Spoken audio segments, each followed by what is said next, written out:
మంచిది. ఈ రాత్రి మనం దేవుని కృప ద్వారా కూడి ఉన్నాం. యవనస్తులుగా మీరు దేవుని సన్నిధిలో కూడి ఉన్నారు. మీ వంటి ఒక యవనస్తుడు దేవుని వాక్యంలో ఉన్నాడు. ఈ యవనస్తుడు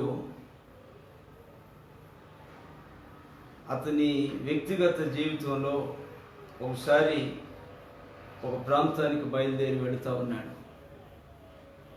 ఒక ప్రాంతానికి బయలుదేరి వెళుతూ అతని జీవితంలో జరిగినటువంటి సంఘటనలు జ్ఞాపకం చేసుకుంటూ కళ్ళ నిండా నీళ్లు పెట్టుకొని గుండె నిండా కూడా ఏదో ఒక విధమైనటువంటి బాధ చేత నిండి ఆ యవనస్తుడు ప్రయాణం చేస్తూ ఉన్నాడు.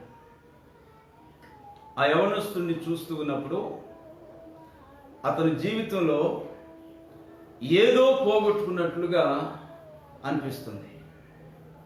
ఏదో పోగొట్టుకున్నట్లుగా. ఈ రోజున చాలామంది యవనస్తుల జీవితాలు కూడా ఈ విధంగానే కనిపిస్తున్నాయి. అన్నీ ఉన్నప్పటికీ ఏదో ఒకటి పోగొట్టుకున్నట్లుగా వాళ్ళ ముఖాల మీద సరి అయినటువంటి తేజస్సు కనబడకుండా ఏదో ఒక విధమైన వేదన, బాధ కనిపిస్తూ ఉంది. దానికి కారణం ఏమై ఉంటుంది? ఏమై ఉంటుంది? ఈ రాత్రి మీరు వినబోతున్న ఈ యవనస్తుడి జీవితం చాలా విచిత్రమైనటువంటి జీవితం. ధనవంతుని కుమారుడు, ఐశ్వర్యవంతుని కుమారుడు, దేనికి కొదువులేని ఇంట పుట్టినవాడు, తినేదానికి కానీ త్రాగేదానికి కానీ ఉండేదానికి కానీ ఎటువంటి కొదువు లేనివాడు. ఇతని జీవితంలో కన్నీళ్లు ఎలా వచ్చాయి? ఇతని బ్రతుకు భారంగా ఎందుకు మారింది అనేది ఒక ప్రశ్నార్థకం. ఈ పూట యవనస్తుడి యొక్క జీవితంలో జరిగిన సంఘటన మీరు చాలా జాగ్రత్తగా గమనించాలి. ఇతని జీవితంలో కలిగినటువంటి ఈ దుర్ఘటన ఇంక ఏ యవనస్తుడి జీవితంలో జరగకూడదు అనేటువంటి ఒక తీర్మానం మీరు చేసుకోవాలి. ధనవంతుని ఇంట పుట్టినా, ఐశ్వర్యం కలిగిన ఇంట పుట్టినా, ఈ యవనుడి జీవితంలోనికి అంత పెద్ద భారం ఏ విధంగా వచ్చింది? ఎందుకు అతను తన ఇంటికి వెళుతూ అంతగా ఏడవలసిన పని ఏమిటి? వెళుతుంది ఏ స్థలానికి వెళుతున్నాడు? ఏమైనా పోలీస్ స్టేషన్కి వెళ్తున్నాడా? కీళ్ళు ఎరగొట్టేస్తారు, ఇక నా బ్రతుకు ఇంతటితో ఇదైపోతుంది అనేటువంటి బాధ అతను పొందడానికి ఏమైనా పోలీస్ స్టేషన్కి వెళ్తున్నాడా? లేదంటే ఏమైనా ఉరికంబం మీదకి వెళ్తున్నాడా? నా నిండు యవ్వన జీవితం ఇంతటితో ముగింపులోకి వచ్చేసింది, ఈ ఉరికంబం మీద నా బ్రతుకు తెల్లారిపోతుంది అని బాధపడేదానికి ఇతను ఏమైనా ఉరికంబం మీదకి వెళ్తున్నాడా?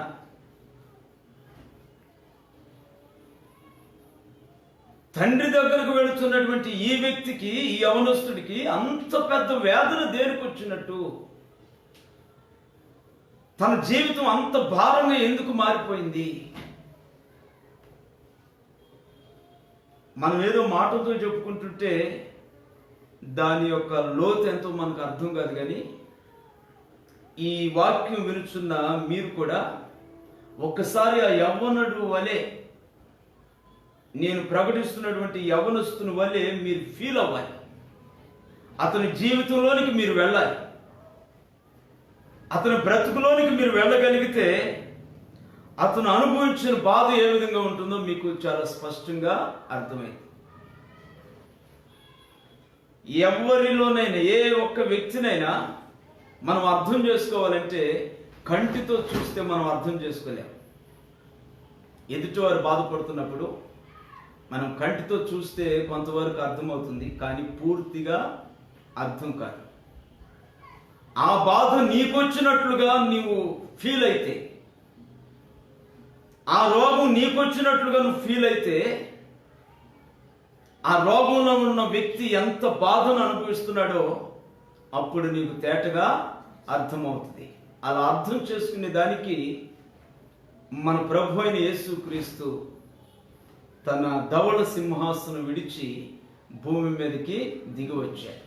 ఆయన సర్వశక్తి కలిగిన దేవుడు కదా, సింహాసనం మీద ఉండి మనల్ని అర్థం చేసుకోవచ్చు కదా, మన అంతరంగాన్ని కూడా చూడగలిగిన దేవుడు కదా ఆయన ఆకాశముల సింహాసనం మీద ఉండి మనల్ని అలా క్రిందకు అలా చూసి మనల్ని అర్థం చేసుకోవచ్చు కదా. నీకు నాకు ఒక మాదిరి చూపించడానికి ఆయన ఎక్కడి నుండి ఎక్కడికి వచ్చాడో తెలుసునా? సింహాసనం మీద నుండి సిలువ దాకా వచ్చాడు. దేవుని స్తోత్రం. సుఖముగా ఉండగలిగినటువంటి సింహాసనం విడిచి శ్రమకి సాదృశ్యమైనటువంటి సిలువలోనికి ఆయన దిగి వచ్చాడు. దరిద్రుడు అనుభవించే బాధని తెలుసుకునే దానికి ఆయన దరిద్రుడుగా మారాడు. ఒక రోగములో ఉన్న వ్యక్తిని, అతని బాధని అర్థం చేసుకునే దానికి ఆయన కూడా ఒక రోగిష్టిగా, వ్యాధిగ్రస్తునిగా మారాడు. ప్రభు అయిన యేసుక్రీస్తుని గురించి చెప్పాలంటే మన జీవిత కాలం అంతా కూడా ఆ వివరణకి సరిపడదు. అందుకని ఈ రాత్రి నేను చెబుతున్నటువంటి ఈ మాటలు మీరు శ్రద్ధగా వినగలిగితే నేను ఈ యవనస్తుడి యొక్క జీవితం ఏ విధంగా ఉందో కొన్ని విషయాలు నేను మీకు జ్ఞాపకం చేస్తాను. లూకా సువార్త 15వ అధ్యాయం 18వ వాక్యంలో మనం చూస్తూ ఉన్నప్పుడు 18, 19 వాక్యాల్లో 3 మాటలు అంటున్నాడు ఈ యవనస్తుడు. తన తండ్రి దగ్గరకు వెళుతూ కళ్ళ నిండా కన్నీళ్లు పెట్టుకుని, గుండె నిండా మొయ్యలేని భారంతో నిండి అడుగులో అడుగేసుకుంటూ భారంగా నడుస్తున్నాడు. ఒక మనసేమో నీవు వెళ్ళు అని ముందుకు తోస్తుంది, మరొక మనసేమో వెనక్కి లాగుతుంది. ఎవరిని? ఈ యవనస్తుని. ఎందుకు అతని జీవితం ఇలా మారిపోయింది? ఒక ధనవంతుడి కొడుకు, ఒక ఐశ్వర్యవంతుని యొక్క కుమారుడు, అతని జీవితం ఎంత దుర్బలంగా ఎందుకు మారిపోయింది? తన సొంత తండ్రి దగ్గరకు వెళ్ళే దానికి ఎంత అవస్థ ఎందుకు పడుతున్నట్లు? పైగా ఆయన ఒక 3 ప్రత్యేకమైన మాటలు అంటాడు యవనస్తుడు. ఏమంటున్నాడంటే, నేను తండ్రి, 18వ వాక్యం, తండ్రి నేను పరలోకానికి విరోధముగాను నీ ఎదుటను పాపం చేశాను. నా తండ్రి అని అంటాడు. చూసారా, బైబిల్లో మనం గమనిస్తున్నప్పుడు తండ్రి అనే చోట కామ అంటే ఏమని అర్థం? ఇది చదువుకున్న పిల్లలుగా చెప్పండి. కామ ఉందంటే ఏమని అర్థం? అక్కడికి ఆగి మళ్ళీ స్టార్ట్ చేస్తాడని, అంతేనా? కామ అంటే అక్కడ ఆగాలని అర్థం. ఆగామంటే మాట పూర్తి కాలేదు, మరలా ఇంకొక మాట ఉంది అని కూడా అర్థం. కామ ఫుల్ స్టాప్ అంటే ఇక ఏ మాటలు లేవు అని అర్థం. తండ్రి అనే పదం దగ్గర కామ పెట్టింది. అంటే యవనస్తుడు ఎలా అరిచాడో తెలుసునా? ఎక్కడికి వెళ్తా? తండ్రి దగ్గరికి వెళుతా. తన సొంత 10 మాసాలు కనుక్కొని మోసినటువంటి తల్లిదండ్రుల దగ్గరికి వెళుతా తండ్రి అని విలపిస్తున్నాడు ఈ కుమారుడు. ఏం బాధ వచ్చింది అతని జీవితానికి? అంత కష్టం ఎందుకు వచ్చింది? ఆ మాటతో కాకుండా మళ్ళీ ఇంకొక అంటాడు, నేను పరలోకానికి విరోధంగా నీ ఎదుట పాపం చేశాను. పరలోకానికి విరోధంగా అంటే పరలోకంలో ఒక చట్టం ఉన్నట్లు, ఆ చట్టం దృష్టికి ఈ యవనస్తుడు విరోధంగా నడిచినట్లు. గమనించండి, ఇప్పుడు మన ఎదుటున్న చట్టాలు ఏమిటి? భూమి మీద ఉన్నటువంటి ప్రభుత్వం, పరిపాలన చట్టాలు, ఇవి భూమి మీద ఉన్నాయి. కానీ యవనస్తుడు ఏమంటాడో తెలిసిన? పరలోకమునకు విరోధంగా. ఈ మాటలో చాలా అర్థాలు ఉన్నాయి. పరలోకానికి విరోధంగా నేను పాపం చేశాను అంటాడు. భూలోకానికి విరోధంగా లేదు ఇతను చేసిన పని. బాగా ఆలోచించండి. భూలోక చట్టానికి కూడా విరోధంగా ఉన్నట్లయితే, నా తండ్రి ఇహమందును పరమందును నేను విరోధంగా పాపం చేశాను అనే మాట వాడేవాడు. లేదంటే ఇక్కడ ఉన్న చట్టానికి, పరలోకంలో ఉన్న చట్టానికి విరోధంగా నేను పాపం చేశాను అని అనేవాడు. అయితే ఒక్క మాట అంటున్నాడు అక్కడ, పరలోకానికి విరోధంగా నేను నీ ఎదుట పాపం చేశాను అని. అంటే బహుశా ఇతడు చేసిన పని తన తండ్రికి పాపంగా అనిపించిందని ఇతను అనుకుంటున్నాడు. చూసారా, ఇది ఒక శ్రేష్టమైనటువంటి కనువిప్పు. చాలా మంది యవనస్తులకి ఈ నేత్రం లేదు, ఈ కనువిప్పు లేదు. చాలా మంది కళ్ళు మూతలు పడిపోయి ఉన్నాయి. తండ్రిని ఛీ అనేవాడు, ఛ అనేవాడు, తల్లిని దుర్భాషలాడేవాళ్ళు, కొట్టేవాళ్ళు, హింసించేవాళ్ళు. వీళ్ళకి కళ్ళునే కానీ చూడలేనటువంటి అంధులుగా ఉన్నారు. అయితే ఈ యవనస్తుడి కళ్ళు తెరుపులు పడి తండ్రి ఎదుట నేను పాపం చేశాను అని గుర్తిస్తున్నాడు. దేవుని స్తోత్రం, హల్లెలూయా. నేను నా తండ్రి ఎదుట, నీ ఎదుట నేను పాపం చేశాను. ఇది పరలోకానికి విరోధం. భూమి మీద విరోధం కాకపోయినా భూమి మీద ఇది కామన్ అయిపోయింది కదా. భూమి మీద తల్లిదండ్రులు తిడుతున్న పిల్లలు ఎవరు పట్టించుకోరు, దుర్భాషలు ఆడుతున్నా పట్టించుకోరు. వాళ్ళ ఇంట్లో కథన, వాళ్ళ ఇంట్లో పరిస్థితులు మనకెందుకులే అనుకుంటారు. ఎవరికి వాళ్ళు మనకెందుకులే అని తల ఉంచుకొని పోబట్టి ఈ దుర్భాషలు ఆడేవాడికి ఏమనిపించిందంటే, నేను మాట్లాడే మాటలు తప్పు కానే కావు అనిపించింది. వాడు తన తల్లిని దుర్భాషలు ఆడేటప్పుడు ఆ పక్కింట్లో ఉండేవాడు వచ్చి లేగబెట్టి లెంపకాయ ఒకటి కొట్టి, దుర్మార్గుడా నోర్మై అని కనుక గదివితే వాడికి ఏమనిపిస్తుందో తెలిసినప్పుడు, అమ్మో నేను నా తల్లిని ఇలా మాట్లాడకూడదు కాబోలనుకుంటాను. ఇలా మరోసారి మాట్లాడితే ఇంకొక దవడ కూడా పగులుద్దేమో అని అనుకుంటాను.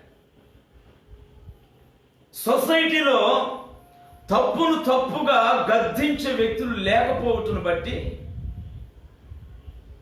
ఒక అతిక్రమాన్ని ఆపాలి అనే మనస్సు, ఆలోచన, దృష్టి సమాజంలో లేదు. కాబట్టి తప్పు చేసేవాడికి ఇది తప్పు అని అనిపించటం.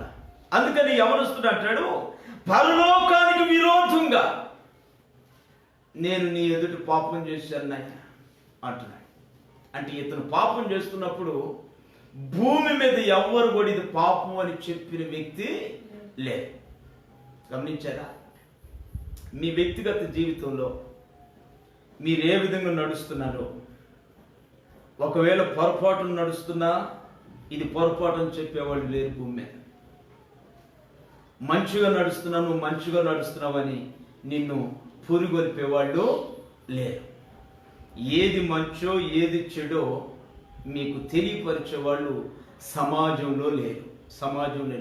అందుచేత దేవుని సన్నిధికి రాకుండా సమాజంలోనే బ్రతికే వ్యక్తులు, దేవుని వాక్యంలోనికి రాకుండా సమాజంలోని లోకంలోనే బ్రతికే వ్యక్తులకి ఏది మంచో తెలియటం లేదు, ఏది చెడో తెలియటం లేదు వాళ్ళకి. అందుకని కళ్ళుండి కళ్ళు లేని అంధులుగా మారి కుటుంబాన్ని రోడ్డుకెక్కించేటట్లు, తల్లిదండ్రులు హింసించేటట్లు, త్రాగుబోతులుగా, వ్యభిచారులుగా, దొంగలుగా మారిపోవడానికి బలమైన కారణం ఇది, బలమైన కారణం. అందుకని ఇది మంచి, ఇది చెడు అని నీకు తెలియాలంటే నువ్వు ఎక్కడికి రావాలో తెలిసిన? ప్రభు అయిన దేవుని సన్నిధికి రావాలి. దేవునికి స్తోత్రం. పరలోకపు చట్టమును ప్రకటించే స్థలానికి రావాలి మనం. పరలోకపు చట్టం అనగా అది దేవుని చట్టం. ఈ యవనస్తుడు అంగులారుస్తున్నాడు, గుండెలు బాదుకుంటున్నాడు. తండ్రి ఇంటికి వెళతా కూడా భయంగా ఉన్నాడు. తన ఇంటికి తాను వెళుతూ కూడా భయపడతా ఉన్నాడు. ధనవంతుడైన కొడుకయ్యుండి కూడా భయపడుతున్నాడు. ఐశ్వర్యవంతుడైన కొడుకైనప్పటికీ కూడా భయపడుతున్నాడు. ఏం తప్పు చేసావంటే, నేను నలుగురు దృష్టికి నేను తప్పు చేశాను, పాపం చేశాను అనటంలా, పరలోకానికి విరోధంగా నేను నడిచాను అంటున్నాడు. అంటే ఈ లోకంలో విరోధంగా నడవలే, ఆయన పరలోకానికి విరోధమైంది. ఇతను నడిచే నడక ఈ లోకానికి అనుకూలంగా ఉన్నా పరలోకానికి విరోధంగా ఉంది. మన వ్యక్తిగత జీవితాల్లో కూడా కొన్ని నడకలు ఉంటాయి మనకి, రహస్య సంబంధమైన నడకలు. అవి ఎవరికి కనిపించకుండా మనం మాత్రమే గుర్తించినటువంటి నడకలు, ఎవరికి కనబడకుండా మనం మాత్రమే నడిచే రహస్యపు నడకలు. ఇవి సమాజానికి అనుకూలంగా ఉన్నా కొంతమంది చూడరు. ఒకవేళ చూసినా కూడా ఇది తప్పు అని పలికేవాళ్ళు లేరు, ఇది తప్పు అని పలికేవాళ్ళు లేరు. అందుచేత నీవేమనుకుంటావు? నేను నడుస్తుంది మంచి దారే అని అనుకుంటావు, మంచి దారే అని అనుకుంటావు. తుదకు అది నిన్ను ఎక్కడికి నడిపిస్తుంది? సామెతల గ్రంథంలో ఉన్నమాట, ఒకని కను దృష్టికి వాడు నడిచే మార్గం మంచిదిగా కనబడుతుంది, కానీ తుదకు అది మరణానికి నడిపిస్తుంది. అది ఎందుకు మరణానికి నడిపిస్తుంది? ఈ లోకానికి అనుకూలంగా ఉన్నా ఇతను నడిచే నడక పరలోకమందు దేవుని చట్టానికి విరోధంగా ఉన్నందున అతను మరణానికి అప్పగించబడుతున్నాడు. ఇప్పుడు మనం క్షేమంగా ఉండాలంటే ఏ చట్టానికి అనుకూలంగా మనం నడవాలి? ఏ చట్టానికి అనుకూలంగా నడవాలి చెప్పండి? ఈ లోకంలో ఒక చట్టం ఉంది. మనం ఎంత తప్పుగా నడిచినా, ఎంత పొరపాటు చేసినా ఇది తప్పు అని మనం నిలదీయటం వల్ల ఈ లోకం మనకు శిక్ష వేయటం.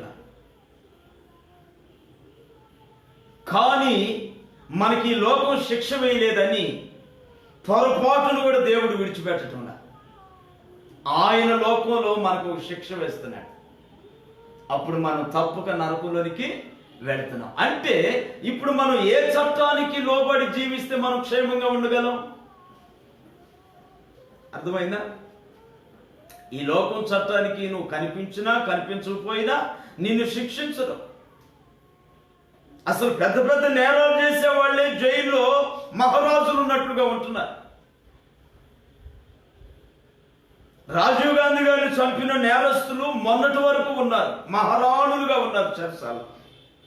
ప్రభుత్వం కూలీ నాలి చేసుకునే వాళ్ళ దగ్గర రూపాయి దాని కింద దీని కింద పన్నులు వసూలు చేసి అలాంటి వాళ్ళను పోషిస్తూ ఉంది కూర్చోబెట్టి. కష్టపడే రూపాయి దాని మీద దీని మీద రేట్లు పెంచి లాగేసుకొని మేకపోతులు పెంచినట్టు పెంచుతున్నారు గవర్నమెంట్. ఎవరిని? నేరం చేసి నేరగాళ్ళని. మరి కొంతకాలానికి విడిపించేస్తున్నారు బయటికి. వాళ్ళకి శిక్ష లేదు, జైలు ఒకటి అయిపోయింది, లోకం ఒకటి అయిపోయింది. వాళ్ళకి నేరం చేసిన వాడికి జైల్లోనికి వెళ్ళాలంటే భయం అయ్యారు, కానీ వాడికి భయం వేయటంలో ఇప్పుడు అక్కడికి వెళ్తే మంచి ఫుడ్ పెడతారు, మంచి తిండి తినేసి రావచ్చు అనుకుంటున్నాడు. ఈ లోకం తప్పు చేసిన వాడిని శిక్షించదు, అర్థమైపోయింది. వాడు డబ్బు ఉంటే చాలు లంచాలు పెట్టి బయటకు రావచ్చు, పలుకుబడి ఉంటే చాలు బయటకు రావచ్చు, మంది బలం ఉంటే చాలు బయటకు రావచ్చు. అయితే ఒక చట్టం ఉంది, ఆ చట్టం మాత్రం నిన్ను తప్పనిసరిగా నిలదీస్తుంది. దేవుని స్తోత్రం, హల్లెలూయా.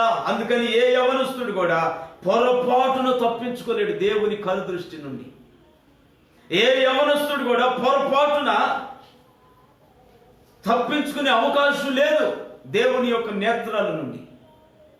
అందుకని ఈ యవనస్తుడి ద్వారా మనం నేర్చుకోవాల్సిన సత్యం ఏంటంటే, మనం పరలోకపు చట్టానికి అనుకూలంగా నడిచేవారమై ఉండాలి. పరలోకపు చట్టం మాకు తెలియదండి అనే మనసు ఒకవేళ నీకుంటే నువ్వు ఎక్కడికి రావాలో తెలుసునా? పరలోకపు చట్టం ప్రకటించే స్థలానికి నువ్వు రావాలి. అది ఏమిటి అంటే, నా ప్రభు అయిన యేసుక్రీస్తు మందిరం, ప్రార్థనా మందిరం. ఆ స్థలంలోనికి వస్తే నరకంలో పడవేయగలిగిన దేవుని చట్టం అక్కడ ప్రకటించబడుతుంది. అక్కడ పెట్టకథలు ఉండవు, మనుషుల చరిత్రలో ఉండవు అక్కడ. ఇంకా ఆ కథ ఈ కథలు ఇక్కడ ఉండవు. ఈ చోట బఠానీలు ఎగరేసుకుంటా వినే కథలు కాదు ఇక్కడ. ఉప్పు శనగలు ఎగరేసుకుంటా వినే కథలు ఇవి కానే కావు. అరటిపళ్ళు దగ్గర పెట్టుకొని తింటా తొక్కలు పక్కల మీద పడేసి వినే కథలు కాదు ఇక్కడ. ఇక్కడ వినే కథలు ఎలాంటివో తెలుసునా? ఇక్కడ వినే మాటలు ఎలాంటివో తెలుసునా? దేవుని చట్టం, సర్వ సృష్టిని పరిపాలించు దేవుని యొక్క చట్టం దేవుని మందిరాల్లో ప్రకటించబడతాయి. అందుకని ప్రతి మనిషి దేవుని చట్టం తెలుసుకునే దానికి ఎక్కడికి రావాలో తెలుసునా? కూరగాయల మార్కెట్గా ఎక్కడికి రావాలి?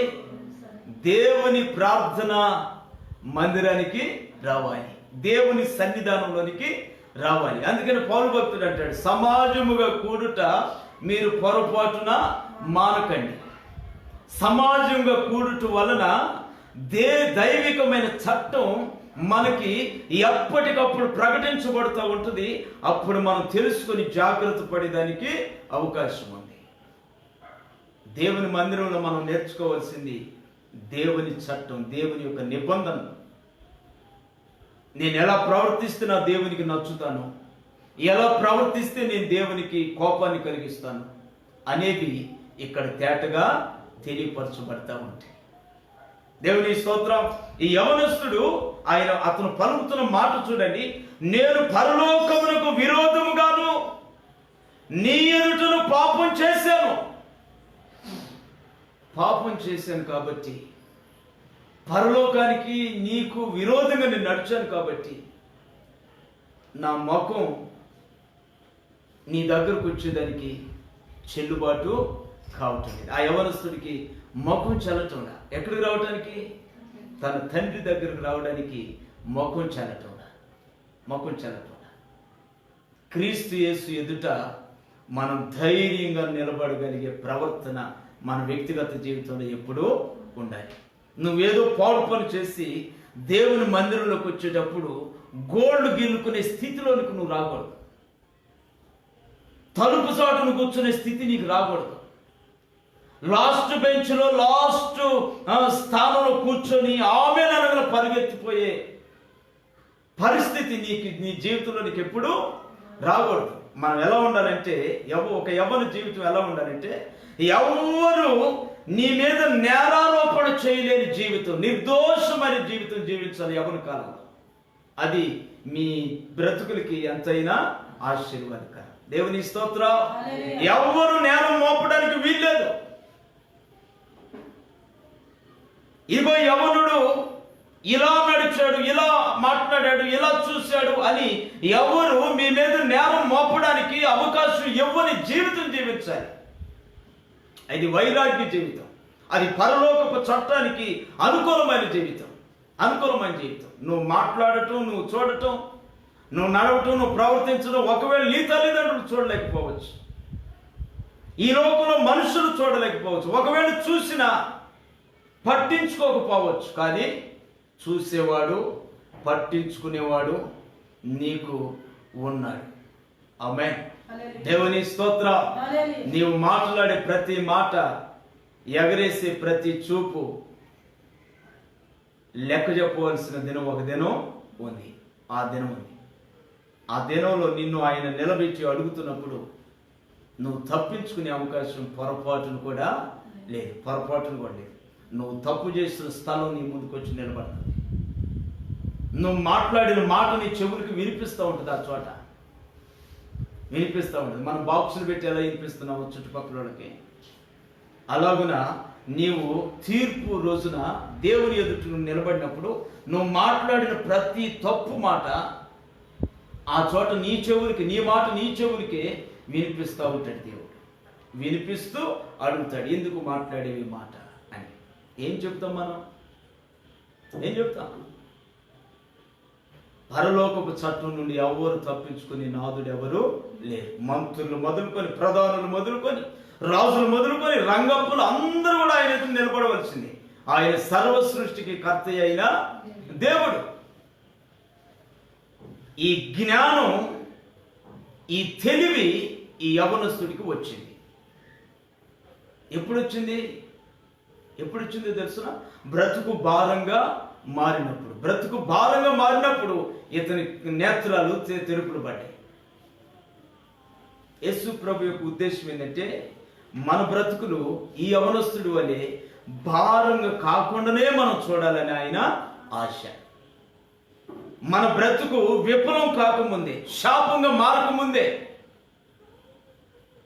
ఒక యవనస్తుడు రోగిగా మారకముందే, భ్రష్టుడిగా మారకముందే, నేరస్తుడిగా మారకముందే అతని నేత్రాలు తెరుపులు పడాలని ప్రభు అయిన క్రీస్తు యొక్క ఉద్దేశం. అందుకని ఈ పూట దేవుడు మిమ్మల్ని ప్రేమించి చక్కగా దేవుని సన్నిధిలోకి నడిపించుకుంటున్నాడంటే మీ పట్ల ఆయనకున్న సంకల్పం ఏంటి తెలుసునా? ఇది ఒక 4 పాటలు పాడి 2 ప్రార్థనలు చేసుకొని వెళ్ళిపోవటం కాదు. మీ బ్రతుకులో ఒక నూతనమైన మార్పు తెచ్చుకోవాలి. బ్రతుకులో ఒక నూతనమైన మార్పు. ఇంకొక మాట మనం చూస్తే అక్కడ 19వ వాక్యంలో అంటాడు, ఇక మీదట నీ కుమారుడను అని అనిపించుకొనుటకు యోగ్యుడను కాను. మొదటి మాట ఏమన్నాడు తెలుసునా? నీ ఎదుట పాపం చేసి తిని అంటున్నాడు. రెండో మాట ఏమంటున్నాడు? నేను యోగ్యుడను కాను. నేను యోగ్యుడిని కానయ్యా. దేనికి? పరిపాలన చేయడానికి యోగ్యుడు కాడా? సింహాసనం మీద కూర్చునేదానికి యోగ్యుడు కాను అంటున్నాడా? నీ ఎదుటికి వచ్చేదానికి నేను యోగ్యుడను కాను. నీ ఎదుటికి నేను వచ్చేదానికి యోగ్యుడను కాను. ఎప్పటికిప్పుడు ప్రభు రాకడొస్తే ఇప్పటికిప్పుడు ఆయన బొయ్యని బోర మోగించేసి తన బిడ్డలందరినీ తీసుకెళ్ళిపోతే మనం ఆయన సన్నిధికి వెళ్ళగలిగిన యోగ్యతలో మనం ఉన్నామా లేదా అనేది ప్రతిరోజు మనం అనుకుంటూ బ్రతకవలసిన అవసరం ఎంతైనా ఉంది. ఈరోజు తెల్లవారితే ఈరోజు ప్రభు వస్తాడేమో, నేను యోగ్యంగా ఉన్నానా లేదా అని మనల్ని మనం పరిశీలన చేసుకుంటూ జీవించాలి ప్రతి యవనస్తుడు. ఎందుకంటే తొట్టిల్లిపోయే అవకాశం ఎక్కువ శాతం ఎవరికి ఉంటుంది? యవనస్తులకే ఉంటుంది. ఎందుకంటే వాళ్ళు బలవంతులని కూడా బైబిల్ చెబుతుంది. మీరు ఎంత బలహీనులో అంత బలవంతులని బైబిల్ చెబుతుంది. అందుచేత సాతానుడు మా వెంట పడేదానికంటే మీ వెంట ఎక్కువగా పడతాడు. ఎందుకంటే మీరు బలవంతులు అన్నాడు కదా దేవుడు. నువ్వు బలవంతులు అంటావా? నేను బలహీనపరుస్తాను చూడు అని వాడికి రోషం కలిగి వాడు ఎవరిని మెరుగుదునని గర్జించు సింహం వలె మన ముందుకి వచ్చేస్తున్నాడు. మిమ్మల్ని మహా తెలివిగా పడగొడతానని చూస్తాడు, మహా తెలివిగా. అలాంటి కుయుక్తికరమైనటువంటి క్రియల్లో ఈ యవనస్తుడు పడిపోయాడు. ఈ యవనస్తుడు పడిపోయిన పాయింట్ ఏదో తెలిసిన పాయింట్, నేను ఎక్కువగా సంపాదించాలనే పాయింట్లో పడిపోయాడు. తండ్రి దగ్గర ఆస్తి పొందుకొని పక్క దేశానికి వెళ్ళిపోయి మంచి వ్యాపారం చేసి ఉన్నతంగా సంపాదించాలి. ఈ రాత్రి నేను ఈ వాక్యాన్ని ఆధారం చేసుకొని తెలియపరిచే సత్యం ఏంటంటే, దూర ప్రాంతంలో వెలుచున్న ప్రతి ఒక్కరికి తల్లిదండ్రులైన వాళ్ళకి మా పిల్లలు ఎంత దూరం వెళ్ళినా ఇబ్బంది లేదు, కానీ మాకు మాత్రం సంపాదించి పెట్టాలని ఆశ ఉంటుంది ప్రతి తల్లిదండ్రులకి. ఇది దేవునికి అనుకూలమైనటువంటిది కానే కాదు, పొరపాటును కాదు. దూర ప్రాంతంలో ఉండి నీకు ధనం పంపించడమే నీకు తెలుస్తుంది, కానీ అతని జీవితం ఎలా మారుతుందో నీకు తెలీదు. అతను పరలోకానికి విరోధంగా మారుతున్న సంగతి నీకు తెలీదు. నీకు కంటికి కనబడుతుంది డబ్బు కట్టలు. నీకు డబ్బు కట్టలు కావాలా? నీ కుమారుడు కావాలా? దూరదేశం వెళ్ళి ఇతను ఎంతో సంపాదించాలని ఆశ కలిగి ఆస్తిని పంచుకొని వెళ్ళిపోయాడు. ఆస్తిని పోగొట్టుకుని, ఈ కథ నాకు చెప్పడానికి ఇష్టం లేదు.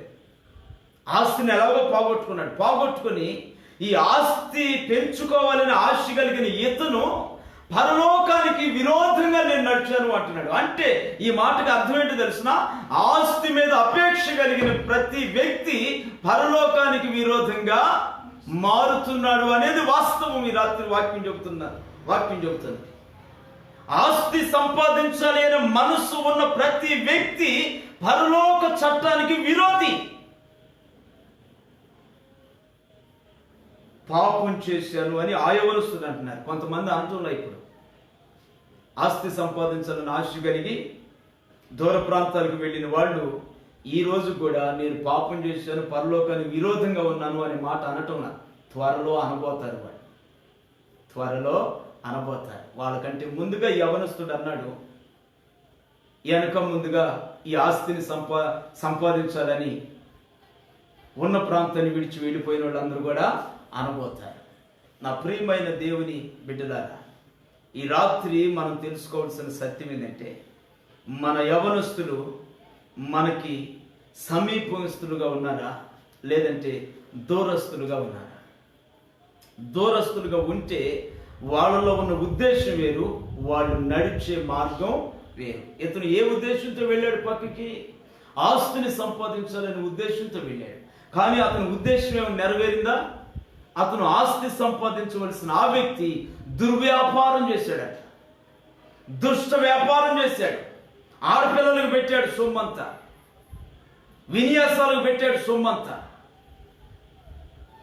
ఈ రోజున చాలామంది యవనస్తులు తండ్రి జేబులోవి తల్లి పర్సులో డబ్బులు తెలియకుండా తీసి వాళ్ళ దగ్గర పెట్టుకొని కాలేజీ అనే పేరు మీద కాలేజీలకు వెళ్ళి అక్కడ కొంతమందిని వెంట పెట్టుకొని సినిమా హాల్ చుట్టూ తిరగటం నా కళ్ళారా నేను చూశాను. ఒకసారి కళ్ళారా చూశాను.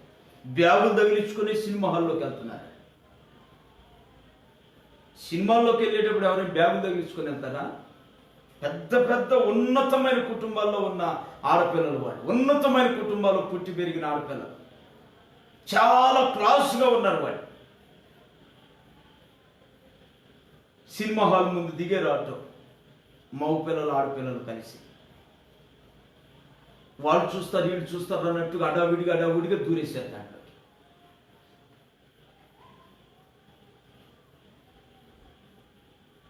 ఈ యవనస్తుడు అంటాడు, జీవితం అంతా కూడా దుర్బలం అయిపోయింది, బ్రతుకులో ఉన్న ఆశ అంతా కూడా నీరు గారిపోయింది. నేను నా తండ్రికి దూరంగా ఉండి నేను ఏదో సాధించి సంపాదించాలి, అందరికంటే ఎక్కువగా నేను పేరు తెచ్చుకోవాలనుకున్నాడేమో. అతని మనసులో అనుకున్నది వేరు, సైతాన్ అతను నడిపించిన మార్గం వేరు.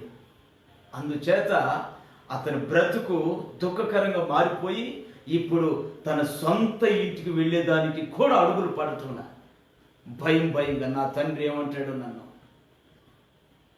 నన్ను తిడతాడేమో, నన్ను శిక్షిస్తాడేమో, నన్ను నరకానికి పాత్రునిగా చేస్తాడేమో, నన్ను కత్తికి ఒక కండ నరికి పడేస్తాడేమో. ఎందుకంటే నేను ఈ లోకంలో నేను తప్పు చేసినోడిని కాకపోయినా పరలోక చట్టానికి నేను తప్పు చేశాను. అందుచేత నా తండ్రి నన్ను పొరపాటును విడిచిపెట్టడు అని భయపడుతూ చేతులు పిసుక్కుంటూ కళ్ళల్లో నీళ్లు కార్చేసుకుంటూ గుండెంతో భారం కలిగి ఏదైతే అదైందని తెగించి ముందుకు నడుస్తూ ఉన్నాడు ఈ కుమారుడు. నడుస్తూ ఉన్నాడు. నడుస్తూ తన మనసులో అనుకుంటున్న మాటలు ఇవి. ఏమనుకుంటున్నాడు ఆయన? 18:19 నేను లేచి నా తండ్రి యొద్దకు వెళ్ళి, తండ్రి, నేను పరలోకమునకు విరోధముగాను నీ ఎదుట పాపము చేసి తిని, ఇక మీదట నీ కుమారుడని నేను పిలిపించుకొనుటకు యోగ్యుడను కాను. నీ కుమారుడు అని పిలిపించుకునే దానికి నేను యోగ్యుడను కాను. దేనివల్ల? ఈ యోగ్యత దేనికి కోల్పోయాడు? ఈ పాయింట్ కావాలి మనకి. పరలోకానికి, తండ్రి అయిన దేవునికి విరోధంగా నేను పాపం చేశాను అంటున్నాడు. అతను చేసిన పాపం ఏంటి? ఆ పాపం ఎట్లా మొలిచింది అతని జీవితంలో? ఎలా మొలిచింది, ఎలా వికసించిందో అది వేరే విషయం. ఎలా వికసించిందంటే అది దుర్వ్యాపారం అని బైబిల్లో వ్రాయబడింది. అది వికసింపు అంటే అది కంటికి కనిపించే విధంగా మన ఎదుట ఉంది. అయితే ఆ ఆలోచన ఇతనికి ఎలా జనించింది? అతని హృదయంలో ఎలా ప్రారంభించిందంటే ఆస్తి సంపాదించాలి అనే ఉద్దేశంతో మొలిచింది. చూసారా? ఆస్తి సంపాదించడం ఏమన్నా తప్ప? సమాజంలో చెప్పండి. నా బిడ్డండి ఆస్తి సంపాదిస్తానని పక్కకి వెళ్తున్నాడండి, 1000 రూపాయలు సంపాదిస్తాను పక్కకి వెళ్ళని అంటున్నాడండి, నేను వద్దంటున్నానండి, మీరు న్యాయం చెప్పండి అని నాలాంటి వ్యక్తి వెళ్ళి ఎవరైనా మాట్లాడితే లోకంలో ఉండేవాళ్ళు అంటారు, బుద్ధి లేనోడా, నీ బిడ్డ పక్కకి వెళ్ళి ఆస్తి సంపాదిస్తానంటే సంతోషపడవలసింది పోయి, చక్కగా సాగనంపవలసింది పోయి, నువ్వేంట్రా బాధపడతావు అని నన్నే తిడతారండి. ఎవరు? అర్థమవుతుందా? లోకస్తులు ఏం చేస్తారు? నా బిడ్డ ఆస్తి సంపాదించడానికి నా నుండి దూరం వెళ్ళిపోతున్నాడండి, నాకు అది ఇష్టం లేదండి, నాకు ఆస్తి అవసరం లేదండి, వాడు నా ముందే ఉండాలండి అని నేను కనుక వెళ్ళి అడిగానని నేను అన్నానంటే లోకస్తులైన వాళ్ళు వచ్చేయమంటారు తెలిసిన? ఓరి పిచ్చోడా, ఆస్తి సంపాదించుకొస్తారు పక్కకి వెళ్ళాను అంటే బంగారం పంపించాలి. ఆస్తి ఎవరికి చేదురా? ఇప్పుడు ఆస్తి సంపాదించునని ఇంటబడే ఉన్నవారు చాలా మంది ఉన్నారు. నేను ఆస్తిని సంపాదిస్తానని పక్కకి వెళ్తానంటుంటే బంగారం సాగనప్పాలు కానీ మూటముళ్ళు కట్టి పచ్చళ్ళు పెట్టి చక్రాలు కట్టి నువ్వేంటో నేను పంపనని అంటావు అని మనకే గట్టి పెడతారు. అంటే సమాజానికి ఆస్తి సంపాదించడం కావాలి, కానీ ఈ ఆస్తి సంపాదించాలి అనే ఉద్దేశంతో ఎవరిని విడిచిపెట్టాడు తెలుసిన? ఇతను ఎవరిని విడిచాడు? తండ్రిని విడిచాడు. ఈ రోజున చాలా మంది చేస్తున్న పొరపాటు ఇదే. దేవుణ్ణి విడిచి మేమేదో సాధించాలనుకుంటున్నారు, సంఘాన్ని విడిచి మేమేదో సాధించాలనుకుంటున్నారు, దేవుని నిబంధన మరిచి మేమేదో సాధించాలనుకుంటున్నారు. ఏమి సాధిస్తారు? ఏమి సాధించలేరు. ఈ యవనస్తుడు తండ్రిని ఇడిచి ఏదో సాధించాలనుకున్నాడు, పరిస్థితి దారుణంగా మారిపోయింది. ఇప్పుడు అంటున్నాడు, నేను నీ కుమారుడను అని అనిపించుకునే దానికి కూడా నాకు యోగ్యత లేదు. అంటే యోగ్యత కోల్పోయాడు. ఆస్తిని ప్రేమించి తండ్రిని ఎప్పుడైతే విడిచాడో కుమారుడు అనే స్థానాన్ని ఇతను కోల్పోయాడు.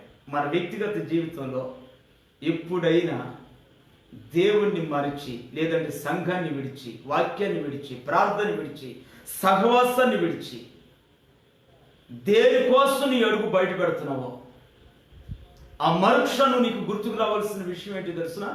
నేను నా దేవుని దగ్గర కుమారుడు కుమార్తె అనే స్థానాన్ని కోల్పోతున్నాను అనే వాస్తవాన్ని గుర్తించాలి.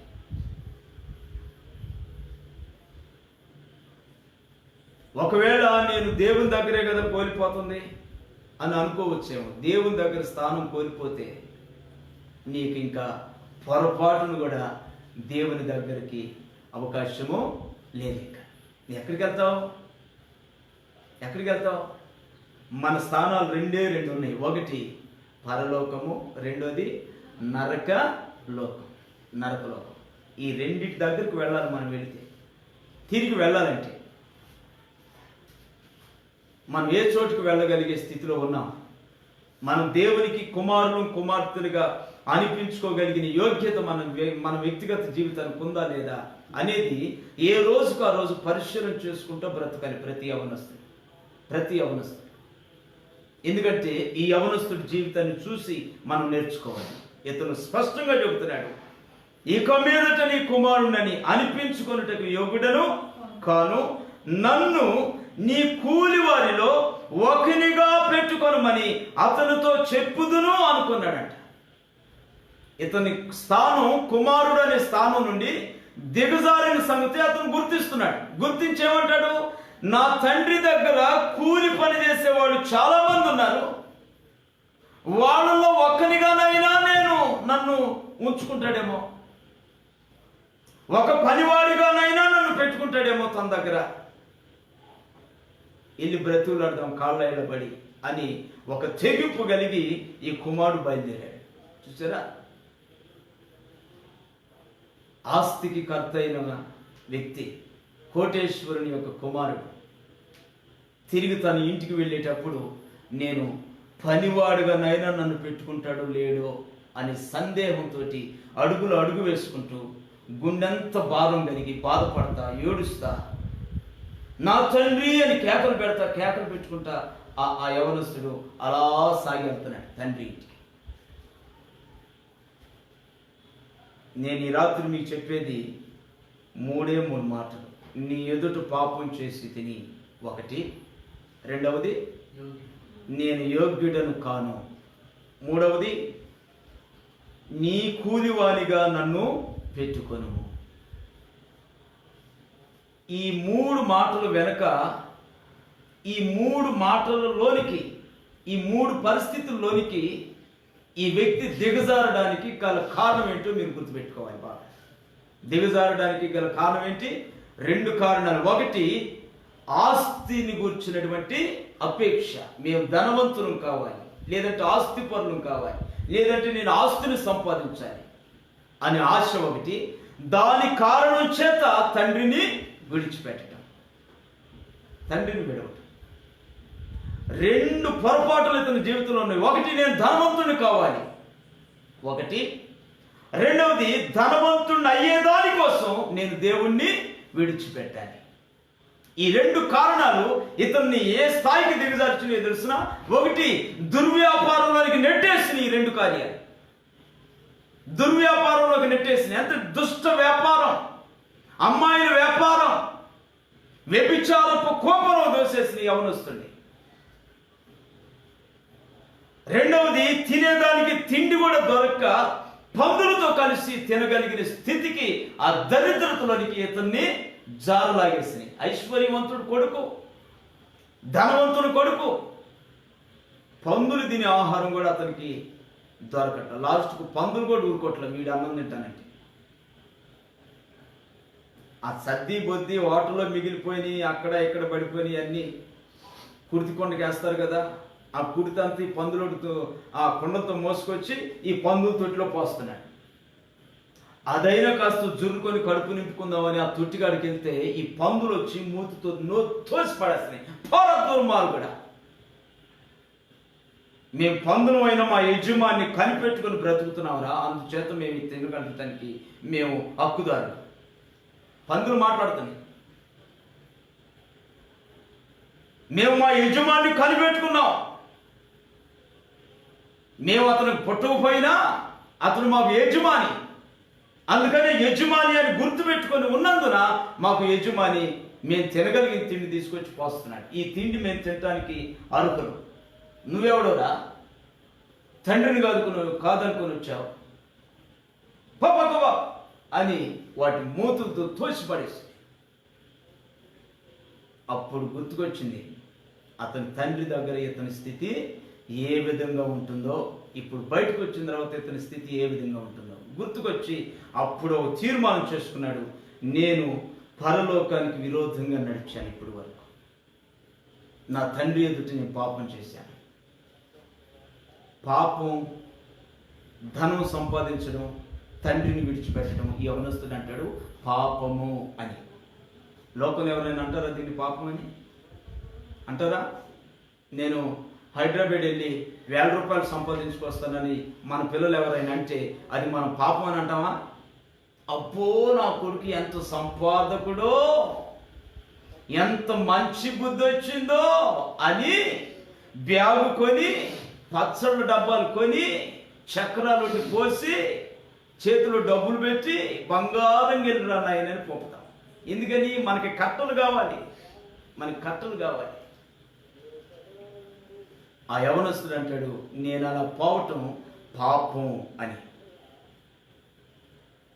ధనం సంపాదించే దానికోసం నా తండ్రిని విడిచిపెట్టడం పాపం, ఇది పరలోక చట్టానికి కూడా పాపం అని యవనస్తుడు అంటున్నాడు. రెండవది, నేను యోగ్యుణ్ణి కాను, కుమారుడు అనిపించుకునే దానికి నేను యోగ్యుణ్ణి కాను, నేను యోగ్యుణ్ణి కాను.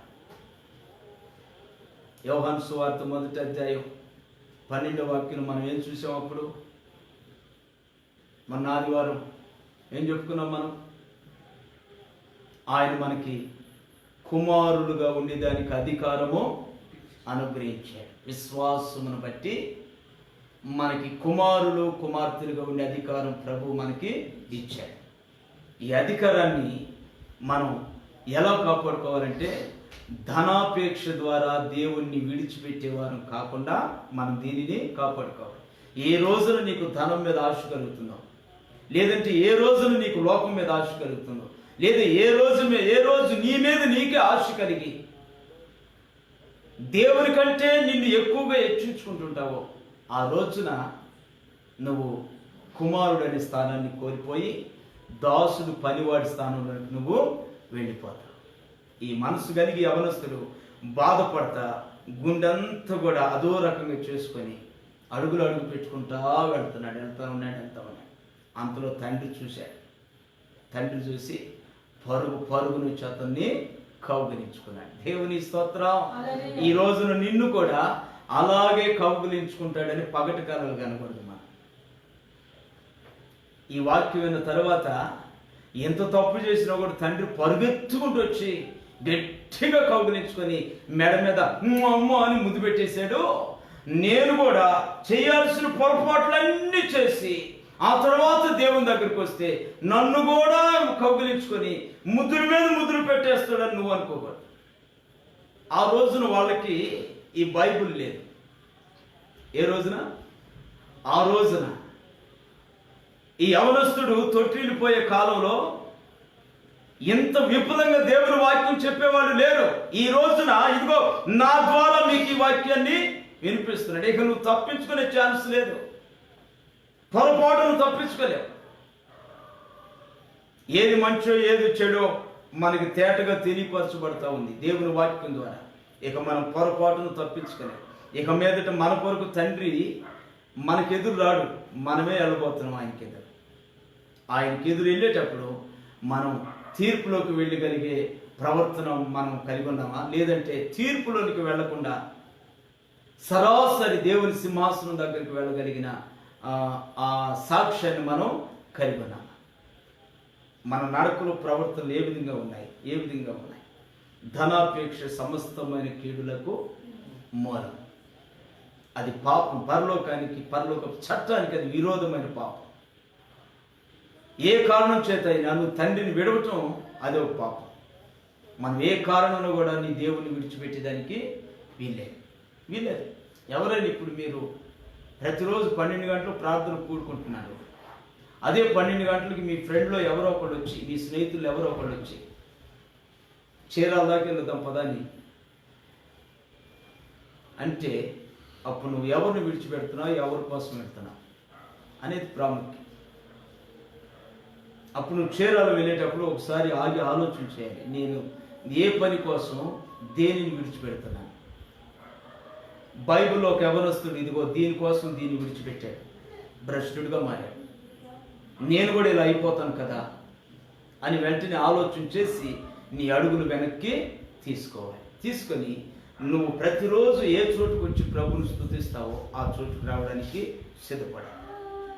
అలా ఉండేదానికి మనం ఎప్పుడైతే తీర్మానం చేసుకుంటామో ఆ రోజున మనం పరలోకపు చట్టానికి అనుకూలంగా ఉన్న వ్యక్తులు. అలా కాకుండా ఎవరు ఎటు రమ్మంటే అటు వెళ్ళిపోయే విధంగా ఏది చేయమంటే అది చేసే విధంగా మన తండ్రి అయిన దేవుని అనుభవాలను మనం విడిచిపెడితే మన మీద ఈ భయంకరమైన దరిద్రత శాపం, కుమారుడు అనే యోగ్యతని కోల్పోయే శాపం మనం తప్పనిసరిగా పొందే అవకాశాలు ఉంటాయి. అందుకని మనం ఇలాంటి దౌర్భాగ్యపు జీవితంలోనికి రాకూడదు.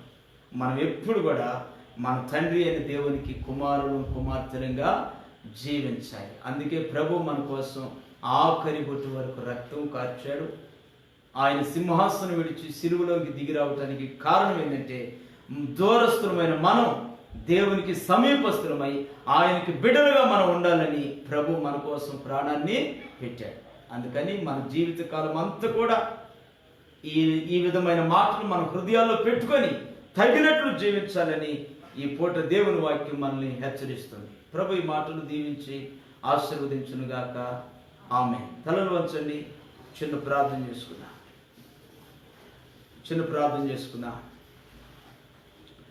ప్రేమగల తండ్రి, పరిశుద్ధుడా, స్తోత్రం నాయన. ఈ రాత్రి అయా నీ మాటలు మా యవ్వన బిడ్డను బలపరిచాయని నమ్ముచున్నా. మా తండ్రి, ఏ కారణం చేతనైనా నిన్ను విడిచిపోవటమే పరలోకానికి విరోధమని, అది ఏ కారణమైనా కావచ్చు నాయన, నిన్ను విడిచిపెట్టడమే పరలోకానికి విరోధమని, అది పాపమని, అది కుమారుడు అనబడే స్థానం నుండి మమ్మల్ని దూరపరుస్తుందని ప్రభువా ఈ వాక్యం మమ్మల్ని హెచ్చరిక చేస్తుంది. ఈ రాత్రి వినుచున్న మా యవ్వన బిడ్డలు, అలాగనే దూర ప్రాంతంలో వీక్షిస్తున్నటువంటి మా ప్రియ బిడ్డలు ఈ వాక్యాన్ని నాయన వాళ్ళ హృదయాల్లో పెట్టుకొని తగినట్లు జీవించుట వాళ్ళకి నేర్పించమని, నీ చిత్తమైతే నాయన మరొక పర్యాయం మరికొన్ని విషయాలు మేము తెలుసుకునేలాగున నీ శ్రేష్టమైన సన్నిధి, ఇదిగో లైవ్లో ఉన్న బిడ్డలు, నీ సన్నిధిలో ఉన్న బిడ్డలకి తోడుగా మీరు నడిపించమని యేసయ్య నామములో ప్రార్థించి వేడుకుంటున్నాను తండ్రి. ఆమేన్. ఆమేన్. ఆమేన్. అందరికీ వందనాలు.